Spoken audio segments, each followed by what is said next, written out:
Hello, the weighted anchor feeling in my stomach here again. Be warned, we're entering a mood, unfortunately, but maybe it comes rather fortunate to me. Too fortunate?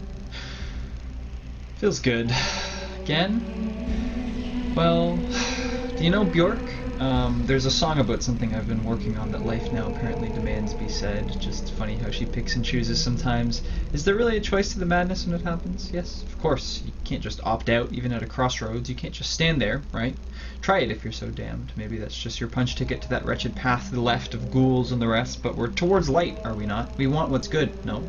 Look at us, such good fellows and all, fuck.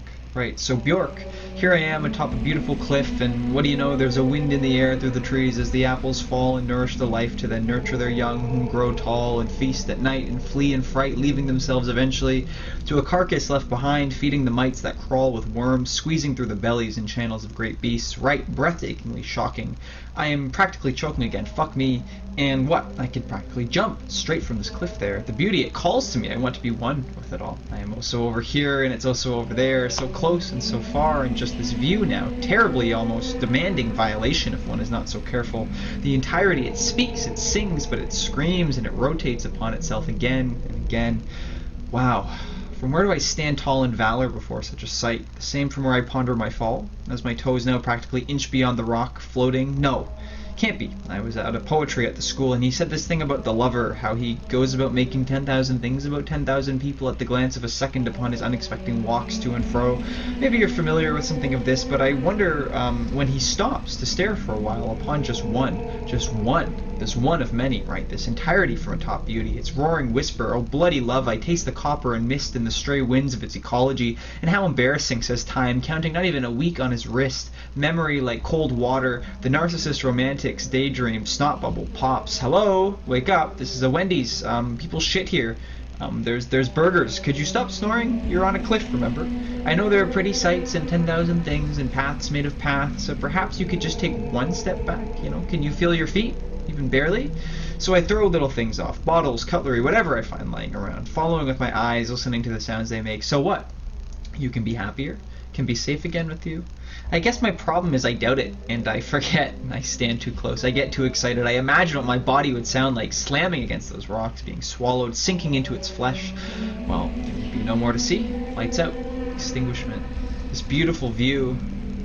There would be no great play, nothing to throw off and watch as it breaks, as it's eaten away. I'd have thrown off my last thing, my very throwing itself, my very self. And maybe that's what it demands to really be known. Maybe that's what the end game, maybe that's the end game of just catching that sight, trembling, seeing the end. Imagine all the ways to get there, all the ways to die on this journey. And not even just the life of those little deaths where something falls apart only to bleed and be born again elsewhere, but for the body to genuinely break, for it to be over.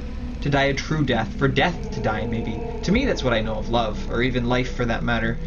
It always seems to beckon such fantastic, silly religious hollows from atop this cliff when I'm there. It's a problem of mine really, always this deadly risk of idolism and other acts of undue ecstatic orgasmic faith atop the nosebleeds at breakneck speed. So instead this time, breathing in its air, I'm still atop the cliff now, right? Feet firmly planted, no. I check for pulse. The heart. Strange thing, really. It can beat only once and invigorate centuries, but still catch frost in a heartbeat. Blah, blah, blah. You've heard these things, all of this. Oh, what a mystery. Okay, but really, and I hate it. I don't want a mystery, because, well, I want, because I'm a malformed sucker fed from a bottle and want my fix, want to hit the cheat codes and, I don't know, get to the end of the game already, so maybe now I come up against the rocks, thinking I'll grow fucking wings and get an even better view from off the cliff, the things of dreams, but again what?